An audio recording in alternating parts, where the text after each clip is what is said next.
Hi GameScope, I'm Octaaf Fieremans. I'm the QA manager at Larian Studios, and I'm going to show you Dragon Commander. Is it your first time in Russia? What impressions have you got about Moscow? Maybe you could see something here. That's a good question. It's my first time here, first time in Moscow and first time at IgroMiR. So far I really like Moscow, but that's because I have a local guide taking me around the good places. I also like IgroMiR. I've seen a lot of beautiful women. Yeah. Actually, I started working at Larian I think over 5 years ago, and I've always worked in the gaming industry at Larian. I started out as a tester, and I'm the QA lead. I've worked on games like Dragon Knight Saga and the Monkey Tales games that we've made. So we're a company that traditionally makes RPGs, and for us this is a step in a totally different direction. But we've always kind of wanted to make a game like this. It's a strategy game. Larian actually made one of the first games that we made was Lead Wars, and that was a strategy game. And this is an interesting concept because it mixes a lot of genres. Sometimes it can be hard to explain Dragon Commander, but we think that people will like it. For Dragon Commander, it actually happens many years before any of the other events. It's at the height of the technological and magical power of Rivellon. But you will still see the world of Rivellon actually on the big strategy map, and you will also see famous characters like, for example, Maxos that will make his appearance on your ship. So there is a link to the Divinity universe. Sure, so these are the 5 factions. Well, actually there are 6, but you are the human Dragon Knight. And the other factions are the imps, the lizards, the undead, the dwarves, and the imps. And what makes them special is that each of them has a certain attitude towards you, and they have certain beliefs and disbeliefs, and as the Dragon Commander you will have to decide how certain decisions you made will affect certain factions differently. So I'll try to look for an example. One of the examples here in the presentation actually is that a dwarf wants to pass a law that will allow people to sell their organs, and he's only interested in the money in this business, so he sees only the financial side. If you talk to the elf, he actually says that that's a very bad idea. People will start killing each other over organs, there will be a black market, things like this.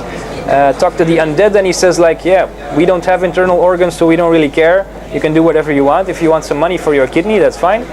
And by talking to them, you actually get the feeling for how their attitude will raise or fall within the faction. And for example, the ending arc of the imp faction is that they want to blow up the moon because they're only interested in weapons and technology, and that makes for interesting decisions, we think.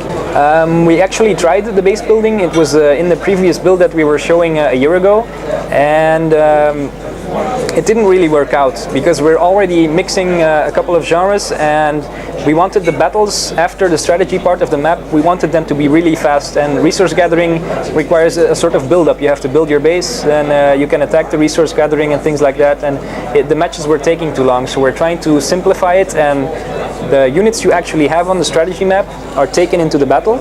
If you lose half of them, then you only get half of them back on the strategy map, and it actually creates an interesting dynamic, especially in multiplayer, and we're still tweaking actually the RTS part of the game. It's the biggest thing that we're trying to figure out how to get it right, but we hope we will.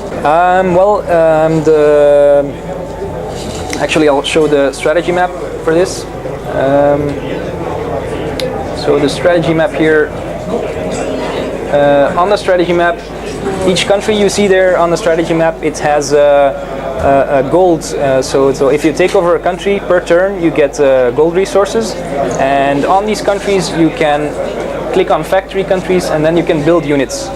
So right now there's only 4, but we're going for 13 unit types. So that's how you get the units, and you can move them around. Well, like I just showed, there's only 4 right now, which is artillery, tanks, hunters, and fighters. It's already proving a challenge to balance 4 of them. That's why we're adding 1 at a time. And I can't say too much yet about the new unit types, but we're going for a system that will allow you to one unit type will be very good against unit type B and C and things like that, and that will create an interesting dynamic, and you will have to know which targets to attack with which units. Yes, that actually comes into play with the card system that we have in place. So countries with a wizard tower, you can buy cards, for example, and these cards can be used right before battle. So there's a card screen where you can say, I want to use this skill for my dragon, or this skill for my tank or an artillery. For example, the artillery has a siege mode, tanks can lay a minefield.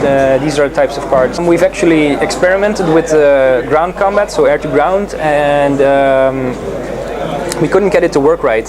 But as I said, the actual battling with the dragon and the units, that's the game that we're focusing on right now to get it right. So something that I can tell you is that this build is actually a bit older, and the build we have right now is focused more lower to the ground. So you might have canyon fights that you have to move your units up and down to go across the terrain and things, because here we are only in the air. So we are tweaking the gameplay there. Decisions that you make on the war room or any other room in your ship, actually they form the characters that are on your ship. So the crewmates and everything, we kind of think of that as RPG elements, because the story arcs on the wall there, actually they portray all the decisions you can make for each individual character, and they all have an arc that you can complete. So you can, for example, General Henry is someone that's very bitter, and he's a lone wolf, and you can change him into a real team player, that he would put his life on the line for other characters on your ship, or you can change him even more into being the lone wolf that leaves everyone behind and just takes off on his own. So there's a lot of decisions that have to be made, and that's where the role-playing comes in. I think there is. There's definitely the possibility that if you make a decision to send a general somewhere, that he will be off your ship for 4 or 5 turns, and then you can't use him in combat, or you can't talk to him at all. So you can lose them for a part of the game, but I'm not sure for the entirety of the game. That's actually very challenging, because in any game, trying to resemble human thinking is really hard. But since the strategy part is actually based on a board game, we've been able to deduce the rules from that. So we actually prototyped the board game and made the pieces ourselves and the cards, and then we translated that into the game. So we think it works really well, and the AI is based on those rule sets. I think our artistical direction was especially to go into steampunk. I think we succeeded pretty well in that, especially on the ship and all the units that you see. So so far we're getting a lot of positive feedback on the art style. We're happy with where it's going. We've always used Kirill Prokofsky for this. He's Russian, and people are very happy with his music, so we'll continue using him. With Russia? Yeah. My number 1 definitely has to be the beautiful women here, and in Moscow. And number 2, I've had some very good food, but that's due to someone that I know here in Russia that knows a couple of good locations. I've had some Georgian food yesterday, it was really good. And number 3, I would say the taxis. They're very different from other parts of the country. I don't know, it's typical Russian, that's what I would say. At first it might be a bit hard to see what Dragon Commander is about, but once you get into the game, I really think that it's a very deep and diverse kind of game. There's lots of gameplay elements that are mixed, but we think the whole will be very entertaining, and I hope you will like it.